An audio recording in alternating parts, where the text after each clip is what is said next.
Mirë, dhe për këtë do të flasim në këto momente me kolegun tonë nga Prishtina, Kosovë, Gjoci. Kosovë, të përshëndes. Si fillim deri në këtë pikë ku kemi arritur, si reflektohet ky proces në opinionin publik atje, por edhe veçanërisht edhe me diasporën?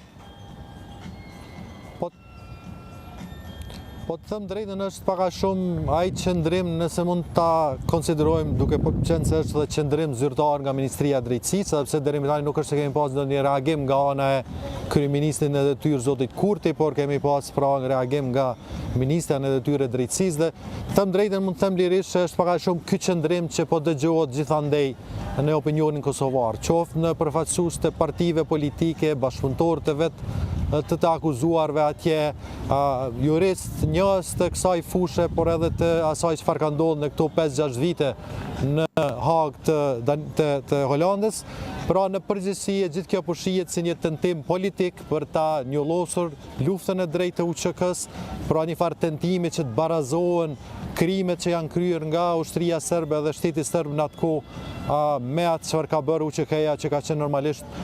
misioni për ta mbrojtur pragun e shtëpisë, familjet e tyre, popullin e tyre nga një represion që ka qenë i vazhdueshëm, jo vetëm në periudhën kur ka ndodhur lufta, por edhe më herët pra ndër vitet, gjatë viteve 80-90, dihet se si kanë jetuar shqiptarët e Kosovës nën ato masa të rrepta, po them, të pushtetit të hershëm ish Jugosllavë me pas edhe të Serbisë. Kështu që ky ka qenë baka shumë reagimi në tërësi ujeza, pra duke e konsideruar si politik, si tentim për të barazu krimet e Serbisë ndaj shqiptarëve me ato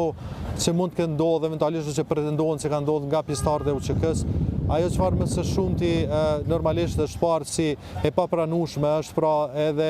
le të themi tentimi që gjithë këto të kamuflohet në atë se ka pas një lloj organizimi të një organizate të përbashkët kriminale, pavarësisht se në bazë të asaj çfarë u tha nga prokuroria,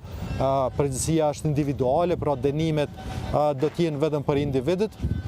Po ashtu një element interesant ujeza që duhet përmend është që janë reagimet kryesisht të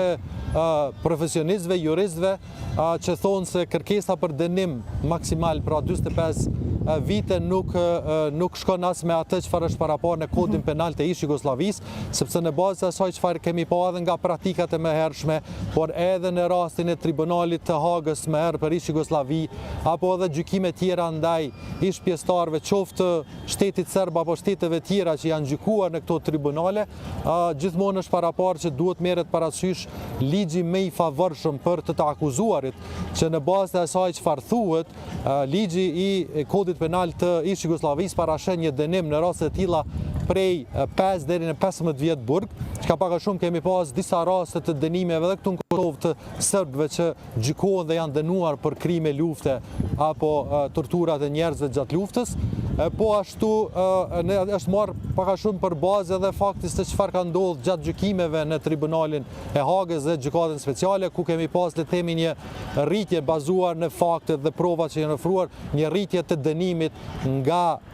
5 deri në 22, pra ka qenë dënimi më i lartë që ka ndodhur edhe në gjykatën speciale, dhe normalisht sipas juristëve një kërkesë për dënim të tillë normalisht në farforme nuk respekton as ligjet dhe as kodin penal mbi të cilin normalisht është ngritur e gjitha këta akuza dhe është marrë për bazë, pra që është kryesisht kodi penal i ish Jugosllavisë, për shkak se në kohën kur ka ndodhur ose pretendohet se ka ndodhur këto krime, në fuqi ka qenë kodi i ish Jugosllavisë atëherë. Kështu që ka pas plot elemente pra që bëjnë të shihet gjithë kjo si një tentim totalisht politik për të dhënë një dënim të një anshëm vetëm për njërin palë, e cila realisht ka qenë viktim në atë kohë dhe e cila është detyruar të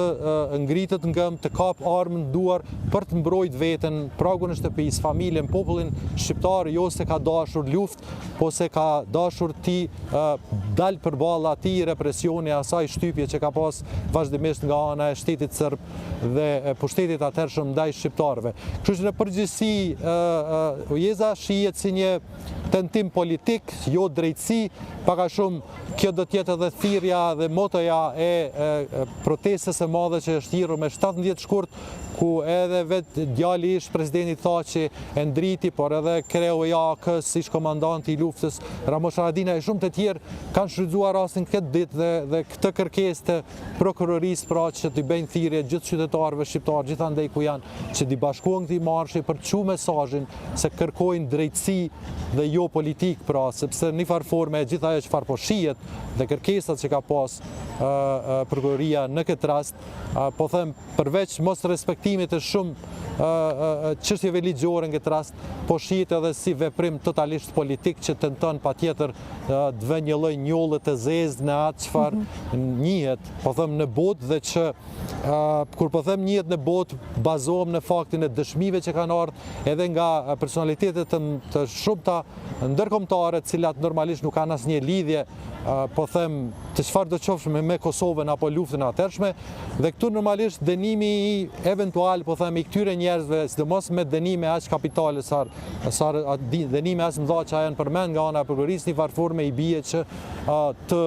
le të themi të kundërshtohet edhe ndërhyrja e NATO-s në Kosovë, edhe shpallja e pavarësisë dhe shumë çka tjetër, pra që prek në një farë forme tenton ta rishkruaj një histori të tërë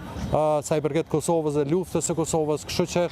normalisht pritjet në përgjithësi u jeza janë që kjo gjë mos ndodh, besimi është shumë i madh se ata do të kthehen pafajshëm, normalisht duke mos e përjashtuar gjithmonë këtë aktakuzën e dytë për zotin Thaçi, por që megjithatë ekziston mundësia që edhe nëse do të ketë ndonjë dënim,